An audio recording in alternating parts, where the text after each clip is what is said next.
Hello, my name is Kristen, and I am obsessed with all things play-based and child-led learning. Truly obsessed. I am here to help you navigate the messy and the magical on your journey to a play-based program. It is truly magical on the other side, and I want you to feel each day what I feel when I walk into my classroom. I am the homeschool mama to 4. I'm the founder of a play and nature-based preschool and forest school, and I am here to cheer you on. I'm ready. Are you ready?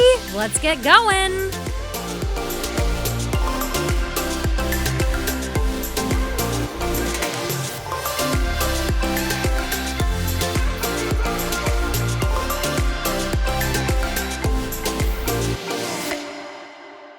If you have been listening to my podcast for a while and you seem to have a lot of questions about play-based learning and how you can better implement play-based learning into your program or your life or your childcare center or your daycare or your home daycare or your preschool classroom, you should check out my play-based learning masterclass. The spring cohort starts March 8th, 2021, and you will get all of your questions answered. It's a 12-week program. It takes you from, I don't really know and I'm really overwhelmed by all things play, to like, I have a really solid foundation and I can master this and I can work towards a play-based learning environment. It also comes with a troop of people that can help troubleshoot along the way. So check it out. Head to my website, learning-wild.com, and you can find out more about the Play-Based Learning Masterclass. All right, here we go. We're going to talk about play stages. Play stages.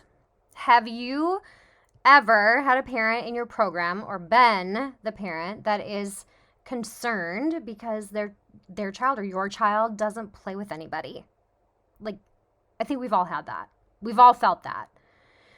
You try to help troubleshoot with the parent, and you want to help them find a friend because the parents are maybe concerned that their child is coming home and saying they're not playing with anybody or nobody's playing with me. And so you try to do all the things to get that kiddo to play with somebody else because that's what makes grown-ups feel comfortable. You want the child's grown-ups to see that their child is making friends. So we push the issue a little bit harder maybe with the child. Or have you ever felt super uncomfortable because there is always that one child who plays alone? This is my own uncomfortableness and my own bias. It goes back to like my own childhood. And I think that there is a fantastic book by Tamar Jacobson, and I can't recall the name of it. I will put it in the notes of this video when I find it. But it's basically about unpacking your own background in order to be able to provide the best environment for children in your program. And one thing after reading that book that I realized is that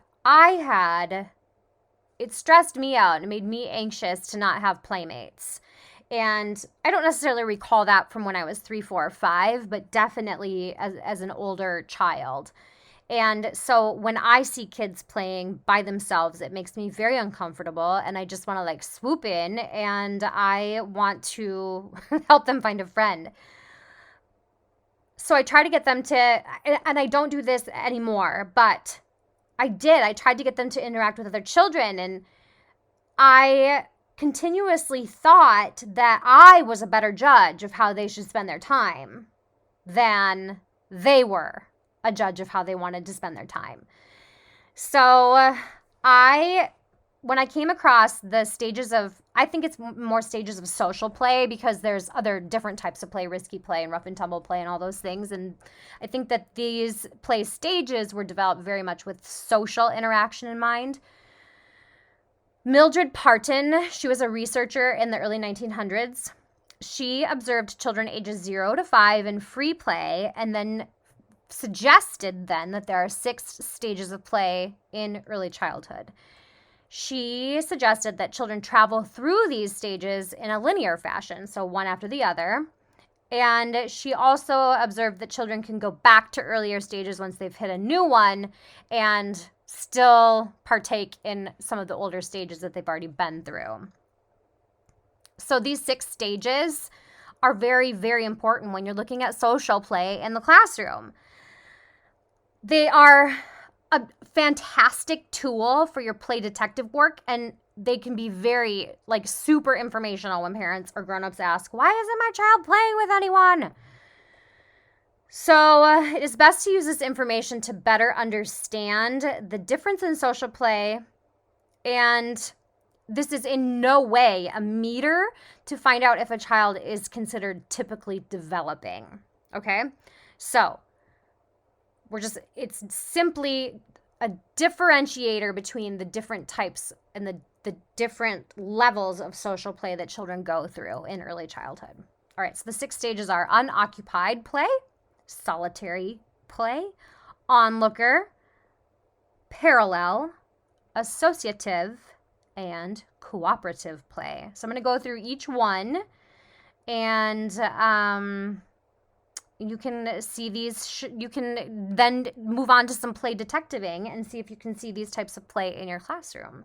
It'll better help you understand where children are at when they come to your program. So 1, unoccupied play. Think infants laying on the floor under a mobile and watching it move around. Or a baby shaking a rattle and then dropping it, and then they pick up something else that caught their eye. This type of play generally lacks social interaction at all and sustained focus, and there is no language involved whatsoever. There's no social purpose to this type of play at all. During this type of play, a child is practicing use of their motor skills. They are developing maybe depth perception, object permanence, and probably practicing tactile skills. So that was unoccupied play. Very young, babies, infants. 2, solitary play is the 2nd stage of play. So we get a little more focused in this stage, and play is a little bit more sustained. There's a minimal social interaction or interest in social interaction with other children or adults in this stage. This play lacks clear goals. They have more attention and focus on their own task at hand. Symbolic play starts to show up in this type of play, like using a block for a telephone. Or an iPad or a tablet of some sort. This stage can be compared to children being scientists in their own little world. They watch and learn how the world works around them. This type of play is one that many children and adults will revert back to, and I still love to do solitary activities. That's my jam. Introverts unite. Number 3, onlooker play. This is the first indication of moving into a more social realm of play. In this stage, children will watch other children playing. They may sit nearby and listen and watch what other people or other children are doing. Children that are a bit more timid and shy may engage in this type of play longer as they try to learn how to enter into play with others. Listening and observing are powerful tools in the development of children, and that's what they're doing in this onlooker play. So even if we see a shy child in this stage for a long time, we know that they are learning and growing just by watching others. And this onlooker play maybe is the type of play that makes me uncomfortable and maybe many other adults, because we're like, why aren't they playing with anybody? So the 4th one is parallel play. This is the type of play when 2 children are playing next to each other, but they don't play with each other. They may have the same items that they're playing with, like Play-Doh or whatever, but they don't interact at length with others around them. They don't have the same ideas or the same goals to the play in mind at all. This type of play, it involves lots of observation. They might mimic one another, and there's not a lot of communication between the children at play. This could look like 2 kids playing with Magna-Tiles. They're pulling Magna-Tiles from the same basket. Maybe one is watching what the other one is building and trying to build the same thing, but they're not talking to each other in the process. This type of play can also make adults in the room uncomfortable because you want them to socially interact and become friends, but that's not this stage. Nope. We have a couple left to go. So associative play. So now the play stages are upping their game, and children are starting to acknowledge each other, and they are starting to work side by side, but maybe not fully together yet. Children are starting to share their resources. copy each other, maybe talk a bit about something together, or maybe even rattle off random comments like, my dog's name is Bart. The only real difference between this type of play and the next type of play, number 6, are that children don't have a common goal in mind. They aren't playing together in an organized way, at least. During this type of play, the associative play, children may talk with each other, they ask questions, but they still don't have that clear goal for their play. And 6, the last one is cooperative play. And this is the one that adults are so much more comfortable with in an early childhood program. It's the last stage in Parton's model. Cooperative play is the play that grown-ups think children should be at whenever their child is around other children. This is the end goal. This is what we think of when we think of going and hanging out with friends and their kids are going to play together. And if they don't do this type of cooperative play, we feel uncomfortable. It makes us feel like, oh, maybe they don't like each other. But no, some kids might just be in different play stages than others. This is the start of socialization in children, but this is where children will need guidance, and they need you as the facilitator of play. This is where troubleshooting begins, and the social interactions and the emotional support begins. Children will start to work together on a shared building project or game. They gather in a group to play cheetahs and lions, maybe. They will learn compromise, and they are going to learn sacrifice for the greater good of the game at hand. They don't want the game to end, so they're going to learn to interact with one another to figure out the rules of the game. They are continually progressing in this stage in their thinking and their learning about the world around them and all the different perspectives they're coming across.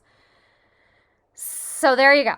There are the different 6 stages of play.